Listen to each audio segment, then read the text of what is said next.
by sending his envoys. Back to you. Yes, thank you for joining us with those updates. Tamil Nadu Chief Minister and TVK Chief Joseph Vijay has passed the floor test in the Tamil Nadu Legislative Assembly with the support of 144 MLAs. He's won the vote of confidence and proved his majority in the state.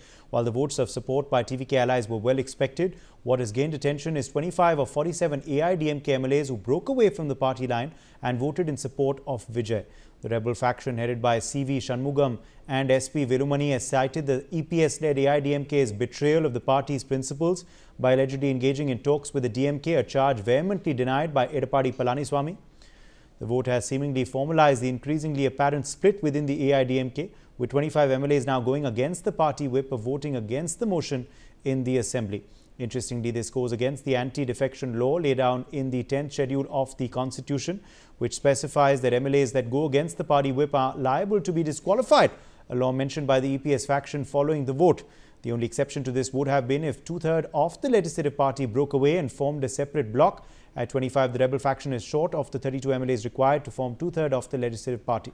Infighting has ensued. Both factions have leveled charges against the other, while the CV Shanmugam faction continues to cite the AIADMK's repeated electoral losses and alleged talks with the DMK. The EPS faction has slammed the rebel leaders for going against the party for ministerial positions.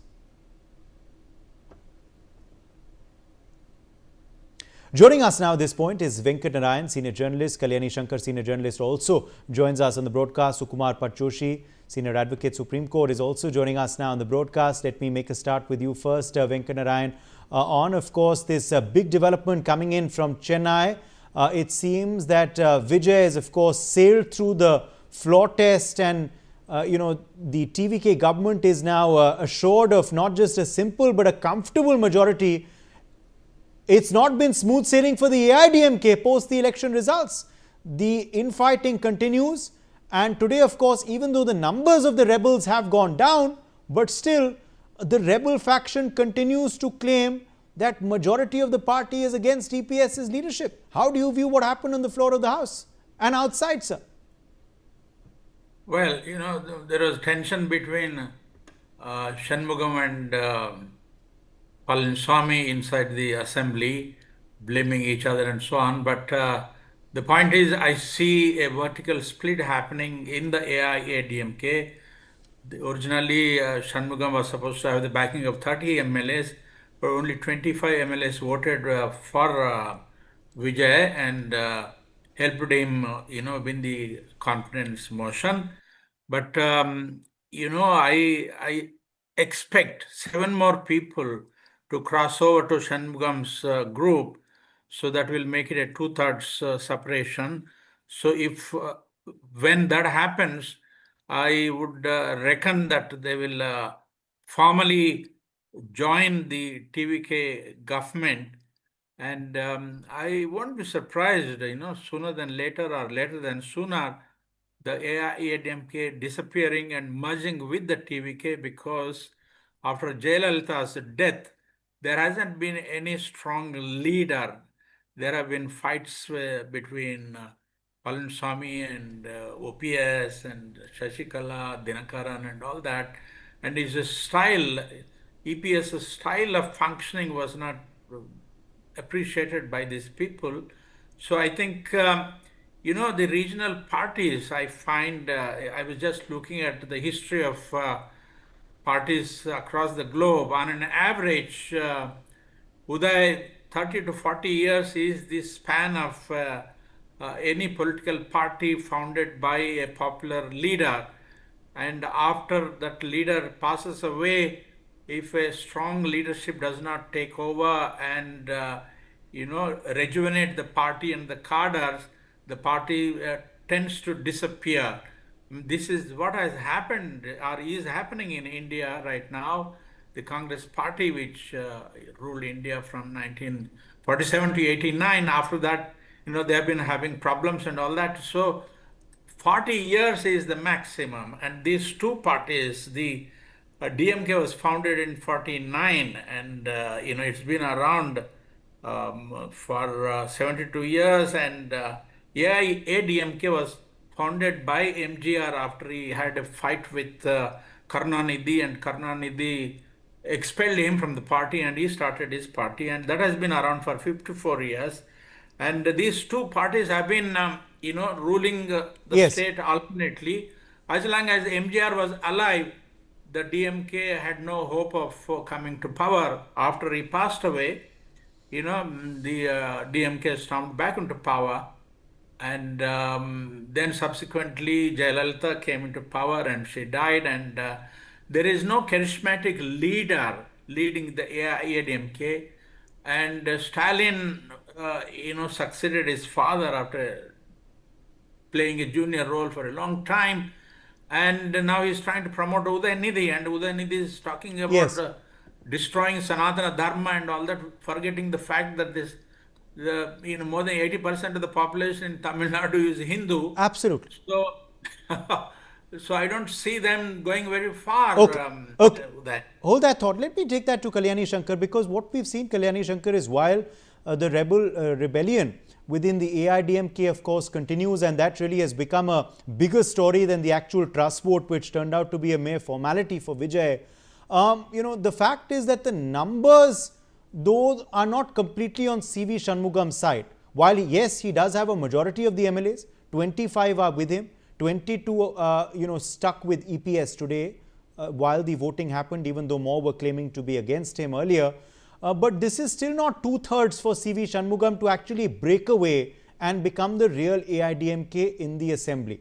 So do you believe that possibility of formally joining the TVK or formally coming on board the government now is not likely? See, they have to get another 5 to 7 MLAs from EPS. So it may be easy, if they are going to join TVK, then they can assure some, after all, TVK is in power. So they can get some assurances, and these 5 people, they can live with them. In that case, they will be the 1/3, and then they can join the Vijay. But otherwise, it was a very ugly picture today in the assembly that Palaniswami was claiming all the 47 MLAs will not support Vijay. And then soon after, Velmani got up and then he said that their 25 MLAs will support TVK. So it was an ugly picture in a way, a party of this whole breaking up in the assembly, though it was known that ADMK will break sooner than later. So that is how it was there. And Vijay also has got 144, but his first problem would be to give cabinet berth or even ministerial berth to some of those aspirants. After all, there are some of the tall leaders are there, those who are coming to him. So in that case, it will be a difficult picture for him to allocate portfolios. That will be the number one priority now. And after that, he's got the majority now, but then he has to distribute all these things. And one already has rolled back. He appointed his astrologer as a OSD. And then there was criticism in assembly today. So he has rolled back now that the job has been taken away from him. So he may roll back other things also. But before that, he has to keep these allies in happiness. Otherwise, each one of them, even 2 people, 3 also, if they say we're withdrawing, then that will be a problem for his majority. So he has to be on his, work all the time, trying to see, looking at the back and then saying what would happen. So this problem will be there next few months, at least a honeymoon period he has to manage. Until then, if we can manage, it will be really good, because even Stalin said that the first 6 months of the honeymoon period, he will not trouble the TVK government. So that is one thing. That's why they walked out also today. But Udayanidhi has been critical of TVK anyway in assembly also today. But the assembly proceedings, Tamil Nadu assembly had seen such worse scenes earlier. During Jayalalitha's time, her sari was pulled out and then she was almost beaten up and then she went out. So many things had happened in the assembly. And I remember seeing one of the MLAs sitting under the chair, fearing his own life, and then keeping the mic in his hand. So this is one thing which I cannot forget, though it happened many years ago. So that is how it is. They've got the speaker also from TVK. Naturally, it will be the ruling party speaker. So Okay. I think the whole thing is a little messy. What happened there? They could Absolutely. have What been is the bit what do the more. rules tell us, Mr. Padjoshi? What do the rules tell us? Who will be recognized now as the official AIADMK, as their leader in the House, as their whip by the Speaker of the Tamil Nadu Assembly? Also, now, of course, the numbers clearly on Vijay's side, many once again will question why the governor then was delaying the swearing in and the trust vote if it was clear that he had the numbers from day one. Good evening. I think the most interesting part of this evening today is not what you put. That's important. I'll come to that. But let's see what is the key point today. The AIADMK split. In fact, more than the formation of the government, what is today emerging as interesting trend is what happens to the 25 AIADMK MLAs today. So these are Tamil Nadu politics, it is once again witnessing this familiar story. In fact, in AIADMK, MGR founded AIADMK, in fact, has gone this splits many times. But only thing that the party has remained and the splits have not been really done very well or recognized or remembered. Now, this is the question today in the evening is, can they survive the politically without losing their assembly seats, these 25 people? I'm keeping that aside, what happens to the main ministry, etc. today. This brings us to 4 key issues. The first is that the dissident in AIADMK, led by Shanmugam.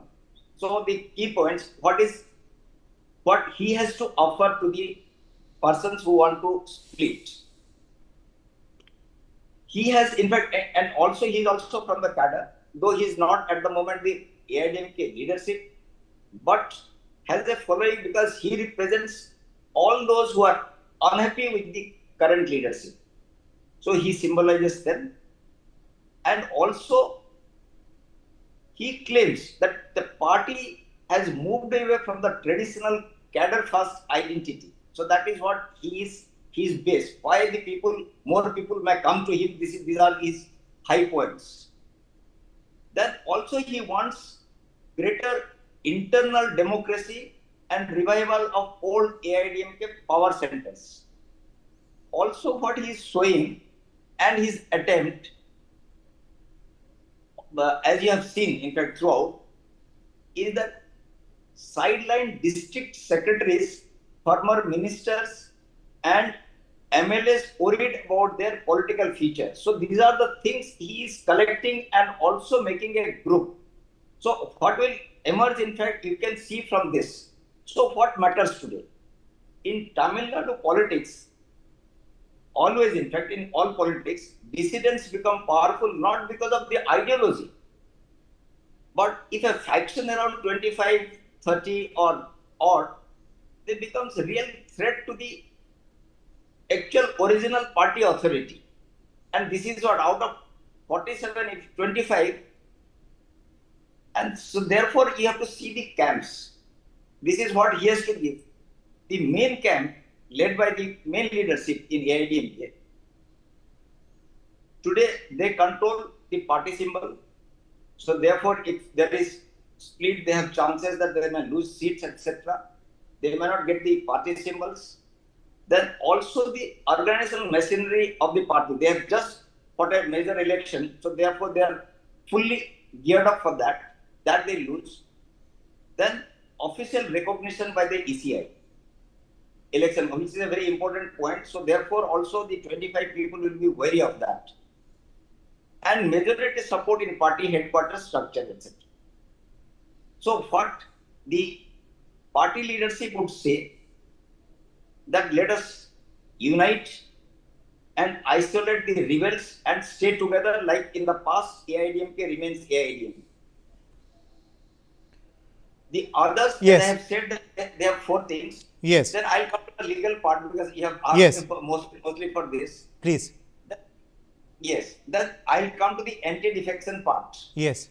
the law. In fact, as you know, 52nd Constitutional Amendment in 1985 brought this law.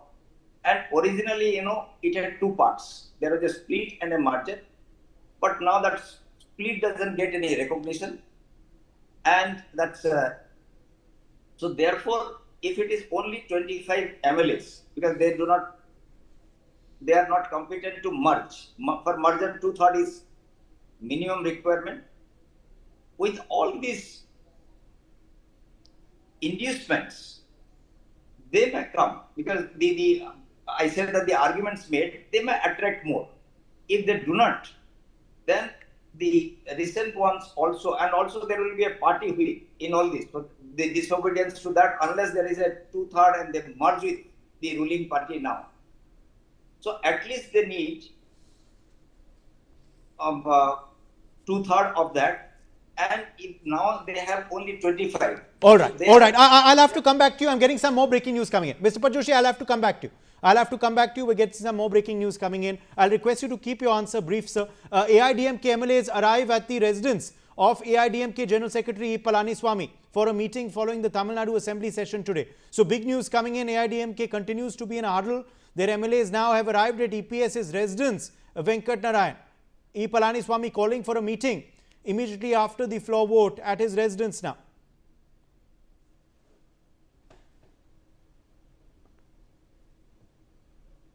Group, have they also come to EPS's home? We have to find that out. I don't see that happening, because we must remember, under EPS leadership, the party lost 4 elections. And when MGR was leading the party, it used to poll more than 50% of the vote, and Karunanidhi had no chance of coming to power. Now, last month's election, its voting percentage has come down to 21%. So this is one of the reasons why Shanmugam was saying, call back all those people whom you have expelled, so that we stay together and fight the elections and do better. But EPS won't listen. So I'm not very sure if Shanmugam and Velmani and their group of 25 people coming back to AIADMK and visiting EPS's home at this point of time, Uday? Yes, we'll have to wait and watch, of course, as to how many MLAs actually show up to E. Palaniswami's residence. Once again, Kalyani Shankar, obviously the battle now is not anymore to be a credible opposition, but to save the party. Kalyani. That's right. That's right. The first thing EPS has to do is to keep the flock together, and he should make sure that other people also do not go to the opposite camp. And it's not as if that Shanmugam and Velmani are no problem for them, because they both have cases, corruption cases going on. Any time the center can send a CBI or any of them to them to bring them online. So, and EPS had gone closer to BJP. So that BJP, how it is looking at the whole thing, the split, all that, whether they expected or they are encouraging it, that part of it we do not know. No statement from the BJP so far. So the party has split, there is no doubt about that. Whether they get the 2/3 or not, that is a $1 million question. If they get the 2/3, then they will have, without coming under the Anti-Defection Act, they can either merge with TVK or remain as a separate group. So either way it is possible. But as you said rightly, the first problem for EPS is to keep the flock together. How he will do it and what are the inducements, he doesn't have any power. What he can give them and why they should stay back, these are the questions which must be answered by the MLAs who are with EPS. But if any more goes, then that's the end of ADMK. That's all. Already it's gone, but more people leaving EPS, then that's the end of it. Because the ADMK, which was there earlier, has become splintered groups now. TTV Dinakaran, he has formed his own party. Shashikala has launched a party, but nothing much was heard of it. And then now this is gone. Then Palaniswami, he also left. and now this other the EPS group is there, that's split now. So it's a very sad thing, but when a party which has been almost as 33% vote share they had earlier, both DMK, ADMK had just 2% or 1% difference, that is all. So that kind of party is now almost splintered and gone. That is a sad problem in Tamil Nadu. Yes, okay. Let's come back to the legalities now, Mr. Padjoshi. Yes, what do the numbers say? 25 MLAs definitely do not qualify for a margin. Okay. And therefore, they have a real risk. They are running a risk as of now. But the real question is, besides law and these numbers, because whether these 25 MLAs can reveal or not is not the question. They can reveal. And also, can they reveal without losing their seat is the question. Under today's anti-defection law, small rebellions are risky, but because they can, garner support. So according to the numbers as they stand today, who will the speaker recognize as the real leader of the party, A, and B, can he actually even proceed to disqualify these MLAs if Mr. EPS wants, if he is the real leader? 30 seconds, you have to end them. Yes. In fact, it is clearly, because if you remember the Karnataka case in issue, right? It was, they all were disqualified, but they could destabilize the government, and if the whip gives, and that is less than 2/3 without a merger capacity, then they can be disqualified. All right. Well, we've run out of time. My thanks to all of our guests for joining us on this discussion. We're taking a very short break on that point. Much more coming up.